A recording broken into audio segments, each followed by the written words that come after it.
Hi guys, if you don't know me, my name is Jake and the channel you're watching, 787 Dude, is all about planes and aviation.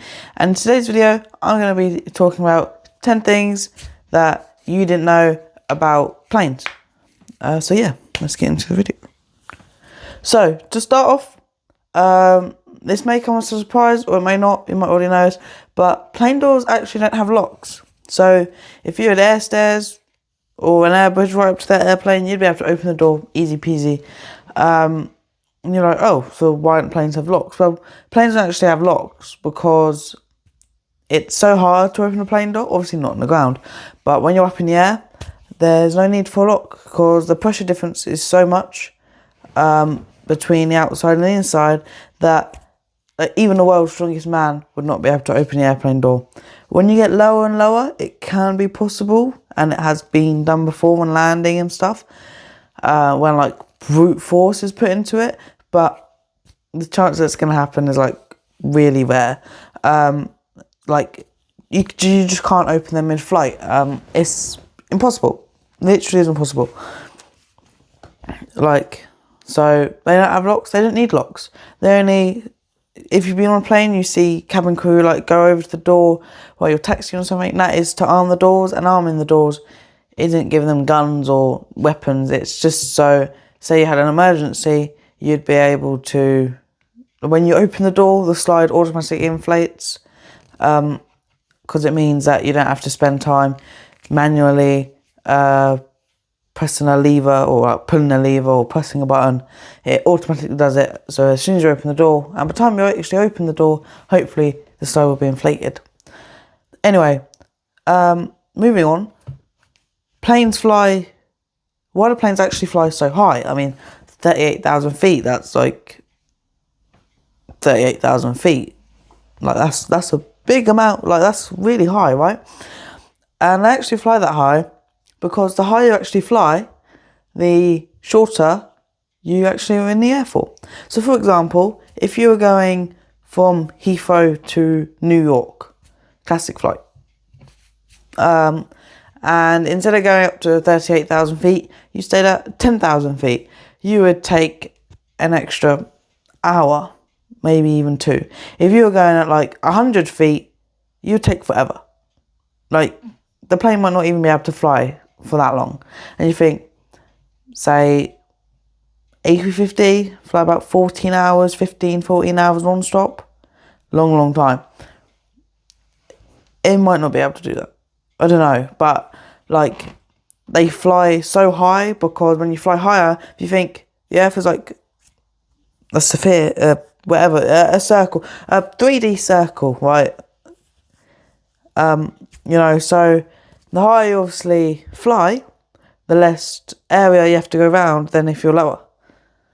Simple, but yeah. So, and by doing this, it's quicker. There's less turbulent air while you're high up in the air. There's less turbulence anyway. It's like a jet stream. It's like a little nice big pocket of air, a couple thousand feet. And that is smooth air. Like no turbulence, so smooth riding for everyone. Comfort of flight. And less fuel. You know, the stuff that really does cost money. And with using less fuel, that's more fuel efficient, first off. Doesn't cost as much money for the airline, so more focus can be on maintaining the aircraft and the passenger experience than actually having to spend it all on fuel because you're flying at like 10,000 feet. So, oxygen in the cabin. How does it get there? I mean, surely, like, do you need oxygen? Yes, you do need oxygen. So, past 10,000 feet, you can't breathe without like oxygen. Like, well, let me rephrase. Past 10,000 feet, you can't breathe normally. You have to have like an oxygen support because the air is so, it's either thin or thick. I forgot what one it is, but it's the lack of oxygen. You struggle to breathe, so obviously you'll die. So aircraft cabins have to be pressurized so you don't die. Funny enough, I mean, that's why in olden days, aircraft would fly at 10,000 feet because that was about the maximum, they could fly without everyone passing out, lack of oxygen, and even dying. So that is why aircraft cabins are pressurized. They are pretty much always pressurized. Only, obviously, when you're on the ground, they're not. But you may wonder, how does the air get in? Like, they don't have an oxygen tank on board, do they? That, pumps oxygen around? They don't. So the engines, they actually feed the oxygen into the cabin.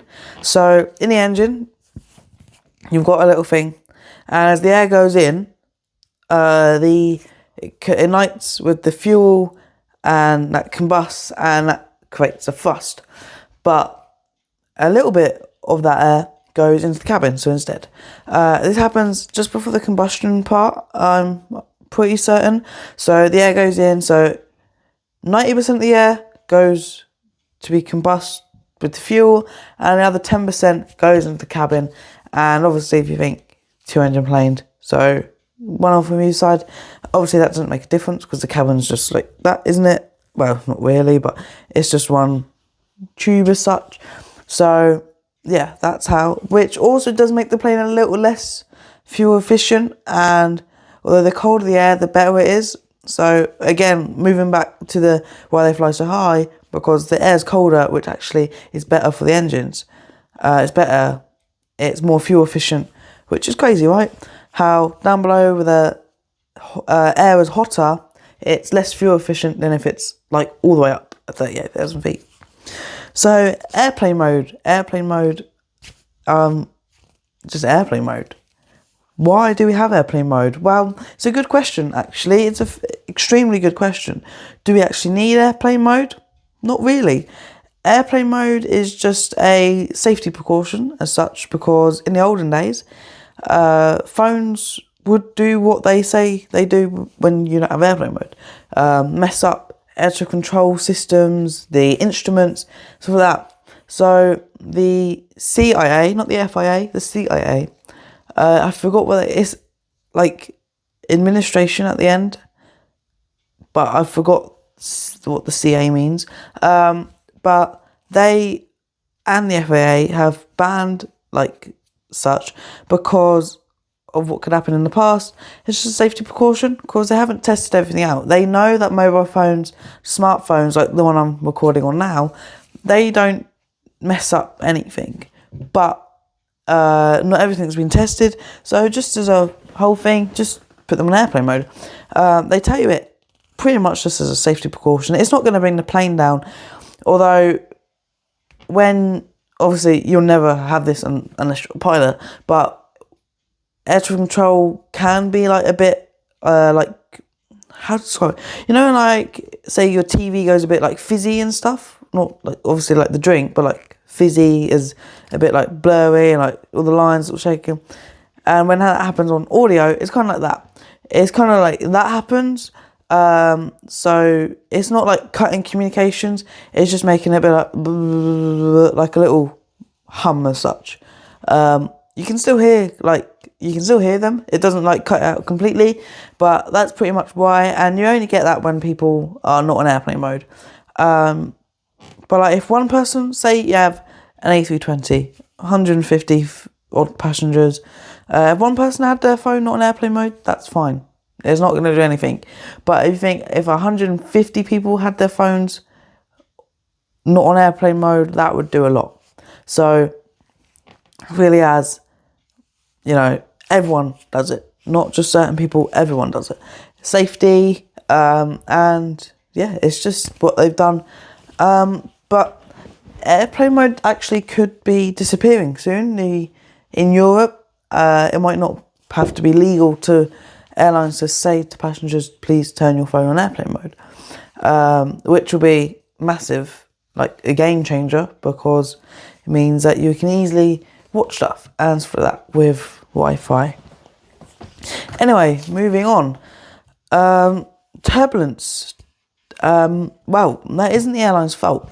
And a lot of people say, especially when it comes to budget airlines like Ryanair, EasyJet or Wizz and stuff like that, obviously just as a European point of view, but when it actually comes to turbulence, it's no one's fault. turbulence is just, it happens a lot when the air pressure change, the heatness or the coldness. It's just like dirty air as such in Formula One, but instead dirty air in planes. Obviously it's not dirty air, but it's like weird patches of air that are just, yeah, think of an air bubble. Like the whole sky is an air bubble, and then the air bubble pops a little bit, and then you go like that. It's not the airline's fault. It's really not. Like I said, when you fly higher, there's less turbulence than when you fly lower. It's just pretty much to do with the wind, the air, the weather, pretty much. Which a lot of people say, oh no, it's the airline. It was a really rocky flight, we had lots of turbulence. Must have been Ryanair's fault. It's not at all, because quite frankly, you can't really see turbulence. I mean, it's air. You can see air, but like, you know what I mean, right? There is turbulence that is caused by aircraft, and this is like turbulent air as such. So say you have an A380, say what, Heathrow, you have an A380 and an A320. The A380 is landing and the A320 is behind it. Now, for the A320, that landing is going to be really bumpy because the jet stream of this massive A380 is rocking this A320 apart. That's why a common phrase, a big one always follows a big one, because a big aircraft for like a 777 or A350, that can pretty much handle an A380's jet stream perfectly fine. So when there is a transition from big to small, you'll always have a big gap between the aircraft because it can make it really turbulent, messing up the landing. And so obviously if it's the other way around, it's like A320 first, A380 next, that's fine. It doesn't affect the A380 in any like way possible form. But when it goes big then small, that's when it starts to affect. So sometimes you see, especially at Heathrow, I've noticed that sometimes it's been like A380s and then it's got smaller and smaller gradually, like 777s, A350s, 787s. It doesn't happen all the time, but there's been a couple of times where I've been there and it's like slowly made up from a really big plane to a really small one. So yeah, obviously it could just be a big coincidence. It probably is. But yeah. And moving on to the next point, which we're back kind of like 38,000 feet. You know, we've come from 100 feet to now 38,000 feet again. Why does food taste so bad in the air? Now, two reasons. Airline's fault, just rubbish food, and B, your taste buds' fault. So you're at fault for bad tasting food. And I'll tell you the reason now. So food tastes quite bad in the air because, again, where you're so high up in the air, the pressure's different. Your food taste buds go like, excuse me, what's going on? And when you eat your favourite food, it can be your worst favourite food in the air. There are certain foods that you only have in the air that you might not even realise you do, but out of, like, you just do pick those drinks and food than you would on the ground, like something you'd never eat on the ground, but when you're in the air it's like a luxury.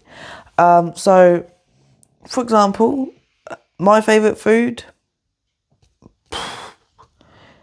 my favourite dessert is probably, okay, my favourite sweets, strawberry pencils.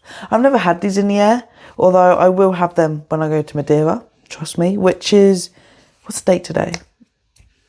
Forgot. Alexa, what's the date today? It's Saturday, the 27th of September. The 27th. Oh, 30 days, guys. In 30 days, I'll be in Madeira.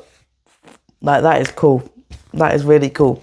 And I've got this whole list of the videos upcoming before this one. Then there's 1, 2, 3.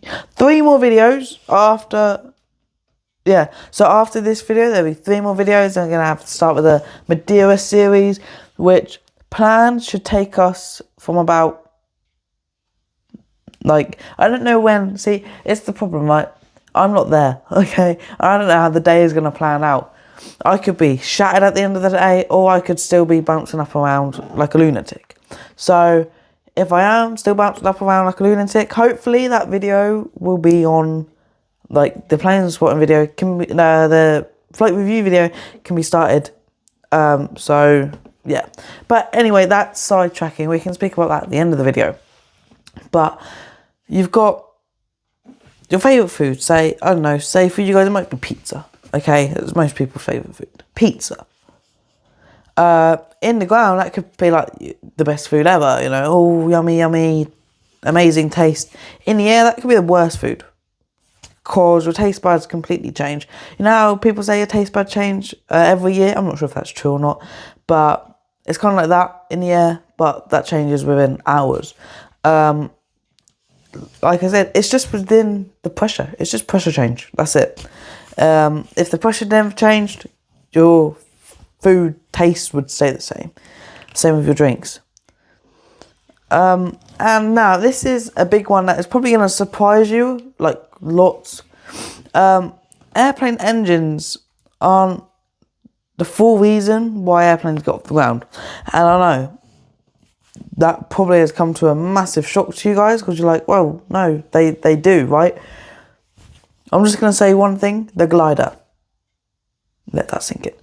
Glider. Does gliders have an engine? No. Why don't they? Because, well, they don't need them. That's, you know, that's what they were made for. They don't need engines. Now, this is a very funny thing, because gliders, obviously, they get like catapulted or taken by another plane off the ground, which kind of does act like an engine. But the wing is actually what creates the lift, and the lift, well, you lift up. That's pretty much what the name is for. You lift up. That's why it's called lift.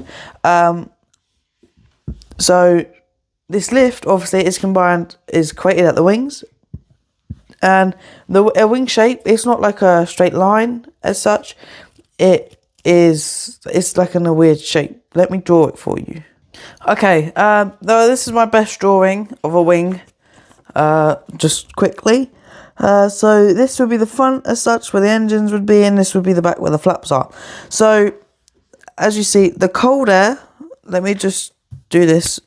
So cold and then hot. So you have cold air on the top and hot air at the bottom. So the cold air goes over the wing like that, and then the warm air goes underneath. And the reason warm air goes underneath is because heat rises, obviously making the air go under the wing and pushing it up as such. And when you got the flaps, if you think the flaps come down like, let's just do that, for example, that makes that go down like that. So as you see, say you got the flaps, that makes it go down like that, pushing it up even more. That's why planes actually have about 10 degrees flaps on takeoff. You might not know that, but they do. So that is why that's like a wing, so that's like a flap, and then pushes air down as well, even more. So when it goes like that, when it's like fully like 35 degrees, that slows the plane down, because not as much air can actually leave the wing, therefore making the plane lose lift. So that's pretty much, and then the cold air obviously goes on over, because, well, it has to go somewhere, right? So the hot air pushes the plane up and the cold air goes over the wing. So that's kind of how a wing works. So, and because of this is how a plane gets lift.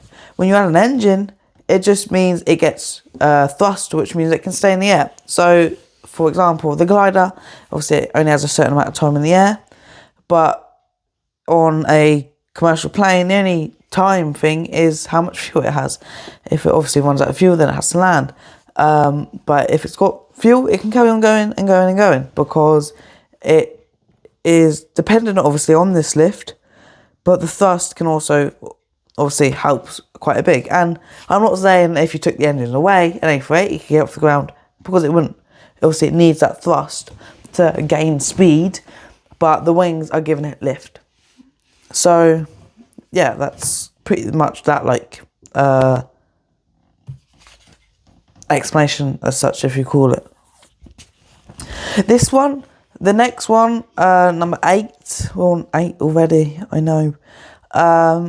This one might not come as a surprise. This is quite a common fact. Most people have heard this, but An airplane window, airplane window is actually made up of 3 panels of glass. Give or take, I mean, most. Third panel is what seems like plastic, but 3 panels, okay? So you have the first one, so the one that you can rest your head on, kind of like the scratch. It's pretty much called the scratch panel. It's the one that obviously is like, if it breaks, it's like we've got spare. That's, you know, lean your head on when you're in economy and you want nowhere else to put, you know, that's why people love window seats on long haul flights, because, you know, and then that's kind of just like, yeah, that's just the first barrier as such. So this, like I said, kind of like just a scratch panel.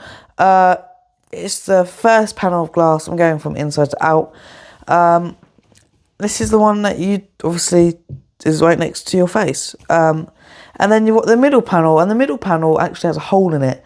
And you've probably seen a photo before if you've never been on a plane. And if you have been on a plane and sat next to the window or near a window, you've probably also seen a little hole. And mid-flight also, you can get like little white crystals as such. Well, not really, but like little white lines come off of it. Now this hole is actually to keep pressure. This is in the second pane of glass, and this is just to keep pressure between the first and third panel equal. Because obviously, if it wasn't, well, then it would go, and you know the window would fly to bits. That's also why the windows aren't square. It's always a oval shape, and on jets a circle shape, because obviously circles are more luxury for the $1 million jets.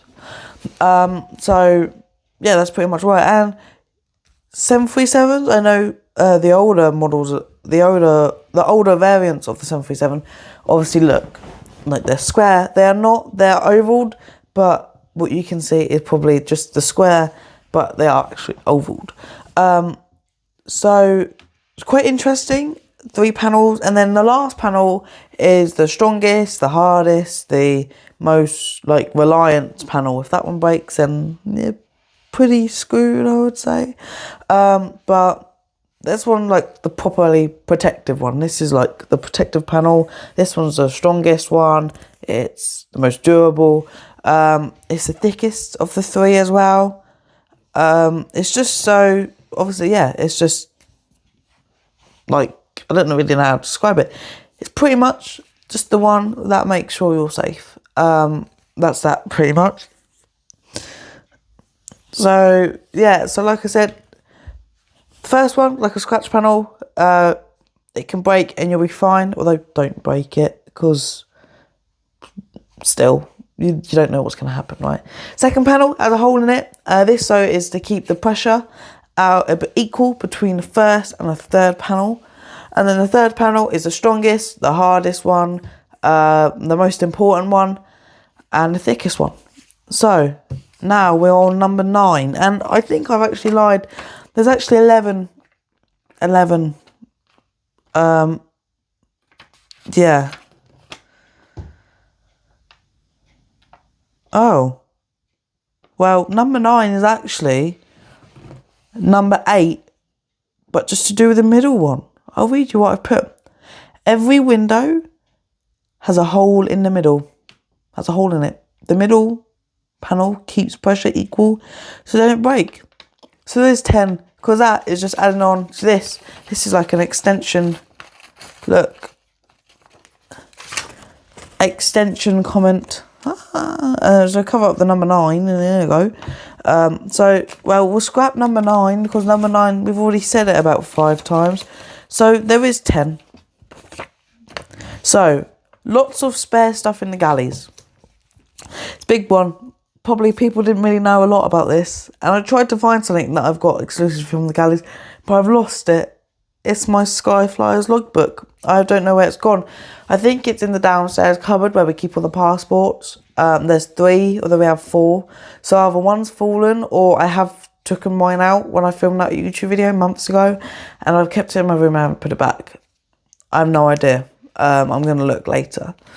Because that thing's like a part of me. Like, that is keeping track of all my flights. I mean, by the time I hopefully get back from Madeira, I should be on 10,000, maybe like 1,000 miles away or something. Quick flight to Barcelona and back, that would do it. 40 quid. With Vueling, 40,000 with BA, but pay the price to get good. Anyway, lots of spare stuff. This will include life jackets, safety cards, which I am going to take, blankets and pillows, especially on longer flights, and other stuff like toilet roll, and random rubbish like trading cards, logbooks, stickers, and stuff like that. All stuff to make you come back to the airline and go, huh. Pete goes, huh, Gerald, how was your flight? Very good, Peter, thank you. Did you get any special things from the galley? Oh yes, Peter, I did. I got a logbook and some trading cards with a sticker. Oh wow, Gerald, that's quite cool. I think I might need to fly British Airways now. I think you should. Also, I heard that Dowda gives out special trading cards. Or was that United? Dowda or United gives out special trading cards.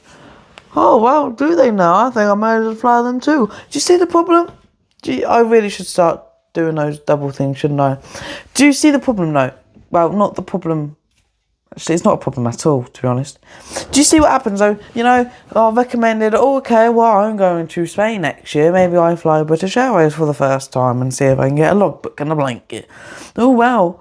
Their customer service is so good. I'm going back to the airline. Money. So is that a scratch? Oh, yes, it is. I thought my screen was broken then. It's just that scratch. There. So yeah, they store lots of stuff, especially life jackets and like seatbelt extenders. Obviously, life jackets in case of an emergency and some have gone. But also, people take the life jackets. Yeah, I know, and I've actually tried one of the BA life jackets on before. It was like one of the best experiences ever. And it's really cold actually. When I say this to everyone, but when you pull the little red toggles, you know, you got the whistle and the light to attract attention because we're gonna have a party in the middle of the sea while we wait for the Coast Guard, which is 5 hours out because we're over the Atlantic. You know, you got ooh, oh yeah, ooh, oh yeah, ooh. Let's get this party started. But first, I will hand out the blankets because we're all freezing cold. So yeah, obviously you've got lots of life jackets and it actually feels really cold. It's actually really weird. If it's a hot day, I recommend putting on a life jacket and just but yeah, people take them, just like the safety cards, which I'm going to take when we go to Madeira because I really want an A320 and A321 safety card. But don't worry, they always have extra, and I'm not taking one from the seat pocket in front of me. I'm not that stupid. Because I don't know if there are any like illegal thing with taking the safety card. I don't think it is, because they've got lots of spare on board. I'll just like wander around and oh yeah, that's a nice safety card, I'll have that one. Yeah, obviously after the flight, because if I need it during the flight, which is a really unlikely event, but if I do that, I'm going to be screwed, right? So I'll take it after the flight when the flight attendants start looking, but shh, don't tell anyone, okay? Anyway, moving back on, I don't know why it went so quiet then. It's strange. Yeah, that's pretty much it. And then number 11, technically number 10, so technically number 10, but 11 on here, but obviously 9 was just an extension of question 8. So, toilet doors can be unlocked from the outside. This is probably the most obvious one and the well-known one of all the ones. So I saved this one for last, so I didn't say this at the start and you went, nah, I already know everything in this video, there's no point watching it. So I saved this one for last. Actually, to be honest, I didn't. I just thought, oh, that's a good point to add. Not many people might know that one. Thinking about it now, most movies include it. Yeah, toilet doors can be unlocked from the outside. many reasons why. First off, biggest one, smoking, e-cigarettes and stuff like that. If people are doing that, obviously they have smoke alarms. But if you can unlock the toilet from the outside, then there was vaping or smoking, the alarm was going off. They couldn't do anything about it. So they thought, you know what? We're out of lock. So the flight attendants, so you know where it says lavatory on the lavatory sign. If you lift that up, it's got a little like thingy, and some airlines have a key that the flight attendants have. Some just have a little push, like a button as such that you push either side that unlocks the door. So obviously if people are smoking, or if there's a medical emergency, if someone had a medical emergency in the toilet, they can easily get in there. There's many other reasons why, but it's pretty much for safety of passengers and so people don't break the law. That's pretty much it. I think it's quite a good feature to have. Obviously, they're not going to go in there and knock the door while you're having your poo, stinking up the whole cabin, but they are going to go in there if you're smoking up the whole cabin. So, yeah. That's pretty much it, today's video, so I can cross that off the list, which means we now have 3 videos to go to Madeira, guys. Anyway, I said I would talk about Madeira, so I will. 30 days. Fly out on the 27th. We're getting a lounge. I forgot to say we are getting a lounge in Gatwick, ladies and gentlemen, which means I'm not going to be walking around the airport like this. Oh, yeah, sir, this plane's a 747 over here. I don't know why I said 747, because no 747's flying to Gatwick. Oh my God, this is a 787. He's replaced the 747. Really cool aircraft, personally my favourite. It's a LATAM one, LATAM. And where's that going? Oh, Brazil. Oh, interesting. Yeah, so we got lounge. It's also runway view. It's not a BA lounge, it's just a generic lounge. But it's got a runway view as well, which will be quite cool. So we could do some Gatwick plane spotting. Ooh. Obviously we'll walk around the terminal as well. But we've got that, which will be lovely. So you get some food, something right to eat, which also means we can extend this review video. We can have Gatwick, BA on the ground, BA in the air, everything. I'm going to watch lots of Non-Stop Dan and Noel Phillips before, just to try and make, this video a lot better. If it turns out rubbish on the first one, we will have the second try. That's a good thing about flying there and back. You always have another try. Unless you mess up on the first, and then the second time, then you have to wait. Although, special news, there's 787 Dude news coming from you two live from Portsmouth. Washington next year, ladies and gentlemen, should be Washington. At the moment, it is Washington. Washington next year. Me and my dad, just like this year with Madeira, but next year Washington. That's like fingers crossed. At the moment, it's going to be Washington. It'll be booked a couple months time. It's kind of like a birthday Christmas present. My birthday is on the 25th of November, so it's very close to it's 30 days before Christmas. So it kind of combines into one because it's just so close together.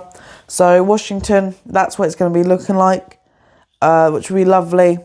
And the best part, this is what I've been saying to everyone, the best part of going to Washington with British Airways is that actually the aircraft they use is one of the best aircraft lineups I think I've seen. So obviously BA operate 4 long-haul aircraft. These aren't including variants, these are just aircraft, right? 787. Smallest one out of them. 777, A350 and A380. 2 Boeings, 2 Airbuses. And other than the A350, which is unfortunate, they operate the A380, the 787 and the 777 to Washington. Obviously, the A380s at the moment, it could just be a summer thing. We'll be going in about April time. But at the moment, we should be on a 787 there and a 777 back. That's what the flights we're looking at, which will be amazing because we get to go on 787 and a 777, so it means we can review both of them. and obviously have the best time of our lives because it's 787. Although it is a Dash 10, which I don't mind, because the only Dash of the 78, or the only variant of the 787 that I'm not a particular fan of is the Dash 8.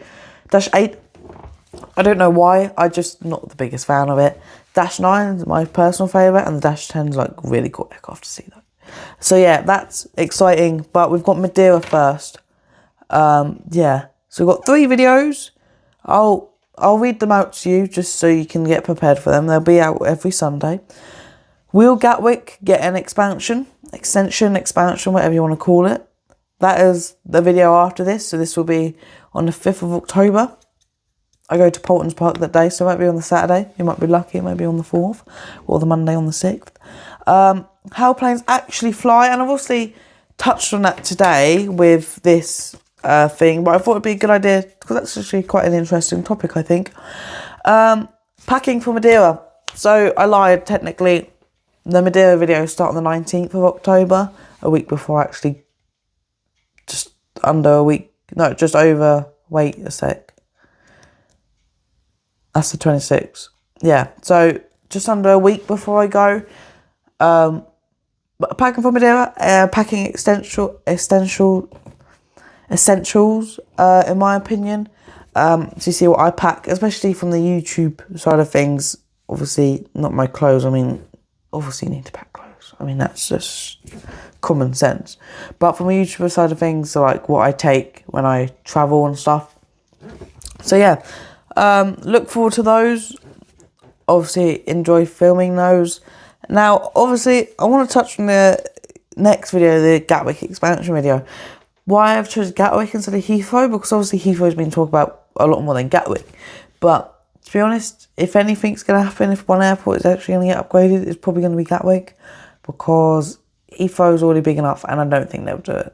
To be honest, I think it's a whole load of rubbish. Anyway, that can be next video anyway. So I hope you enjoyed today's video. I hope you've actually learned something and found it interesting. Please share all this knowledge with your family and friends, or if you forget, just tell them to come here. I thought I would change up how I say share to all your family and friends and make more people know about the 787 Dude channel, but we'll do that anyway, because obviously there's lots of other videos, and there's lots of other videos coming, interesting ones as well that you've just all heard of. So I hope you enjoyed today's video. Please like and subscribe, supports the channel and it means I can carry on doing content like this, and yeah, just shows appreciation and support, and it makes my day, to be honest. Like the video, just help us grow this channel even more. You know, you're my fans, you're what fuels this channel. You know, like, you're the fuel, I'm the engine that makes it go, and then you're the fuel, so like, yeah, we'll put it like that. So yeah, comment any questions you have, or any questions about any of the upcoming videos, or any topics you want me to cover in the upcoming videos, something like that. Yeah, so enjoy the rest of your day or night here in Portsmouth, because I'm filming this at 9:30 at night. I'm quite tired actually. You might be able to see it in my face. But yeah, anyway, enjoy the rest of your day, night, evening, morning, flight, wherever you are in the world. Japan, India, America, get lost, Canada, any European country or any Asian, you know, just anywhere in the world. I don't really care where you are. I hope you enjoyed today's video. Goodbye. Peace out as such. What do I say now? I've got 111 subscribers. I don't really know what to say. 111 out. See you later, guys.